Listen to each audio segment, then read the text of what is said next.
we all probably had experiences of this where we've gone into relationships and we feel that one person is more involved in the relationship than the other. And this is an issue of people who have a fear of love. So it's something you must always work with. And if you do think the person's worth it, then it may be also worth suggesting therapy to them, or talking about the situation or their thoughts and feelings. And it's always worth doing, even if the person you're not going to be with, but actually to help them find the right person, or for you to find the right person. Their well-being often depends on the responses they receive from the person they love. This can keep them highly strung and anxious all the time. They may be extremely possessive, or conversely, they may drive away their loved ones with their detachment. And detachment issues is an issue which causes a lot of issues in relationships, and then also codependency. Sometimes people, when they get into a relationship, they believe that they have to be so codependent with their loved one that they don't have friendships, they don't have anything outside of that. Which is then where we actually hear a lot of issues with domestic violence, because domestic violence within that then actually makes the person fall in love with their abuser. And this is an issue we have a lot in hypnotherapy come up. So the other one as well is one also experienced severe anxiety owing to the pressures of commitment, restlessness, shallow breathing, rapid heart rate, nausea, chest pains are a few physical symptoms that can be attributed to philosophia.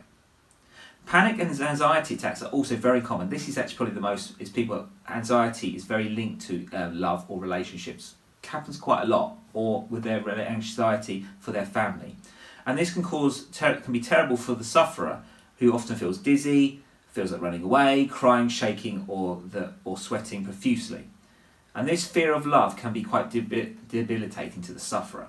So the other thing as well is when we look at the pressures of that, we talked about the idea of religious context, but also the idea of people when we're looking at fertility as well. And this is something when we're going to do with that fear of pregnancy. It's going to be another talk in another 2 days' time.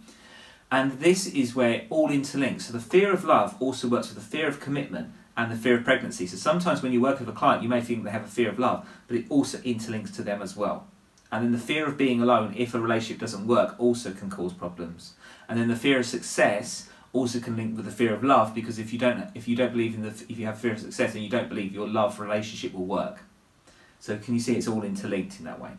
So how would we suggest overcoming this fear of love? Well, there are many ways of overcoming the fear of falling in love.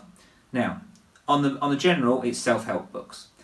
Secondly, psychotherapy is talk therapy, psychotherapy, and then hypnoanalysis. So hypnoanalysis are a few effective ways that can show proven of effects of results. So hypnotherapy would go into the subconscious, which is ingrained in the fear of love, whereas psychotherapy would only talk about it on the surface level. So people said, this is what I experience, this is what I do. But the subconscious goes into where it is actually deep-rooted into the psyche, where it actually causes a domino effect of why the fear of love happens, why relationships don't work, why marriages don't work, and so forth. It is interlinked. That deep-rooted issue is what most people need sorted out. So there are several online and offline forums that support groups that can encourage an individual open about their fears, about love and commitment. It's all important to manage the anxiety attacks experienced owing to the phobia. Now, if you're a prescribed doctor, drugs and medication can be prescribed. However, they are not the permanent solution. So again, to me, it is always about the mindset. The mindset is key to about this fear of love. And then the other thing is also one must rely on therapies that offer long-term cures. Not just, I'll do one session and that cures me. It doesn't. It takes time because there's a lot of issues with that fear of love. So behaviour therapy, meditation, neuro-linguistic modalities, NLP, are a few tried and tested means of overcoming this issue. Now, going forth with the fear of love is another issue as well, is when people, as a hypnotherapist, if you are interested or you have this fear of being in a relationship or so forth, is when you work with me as a consultation, usually the consultation I do is about an hour. But with the fear of love is usually with that, because love is such a massive subject, you have to break it down into actually, if the first consultation goes well, then you have to look at that. This will actually take a few sessions more than usual, because it actually affects so many different departments and the knock-on effect is profound. So I would say the fear of love is something I deal with clients and I help people out as much as I can, but it's also about their commitment. And I think a lot of people aren't committed to work on this enough.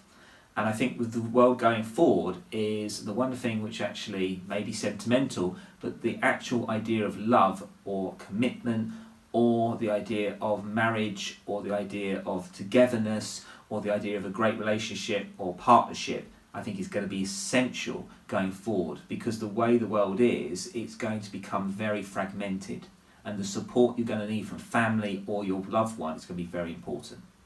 So until next time, and I will be speaking about the fear of commitment, I shall speak to you soon.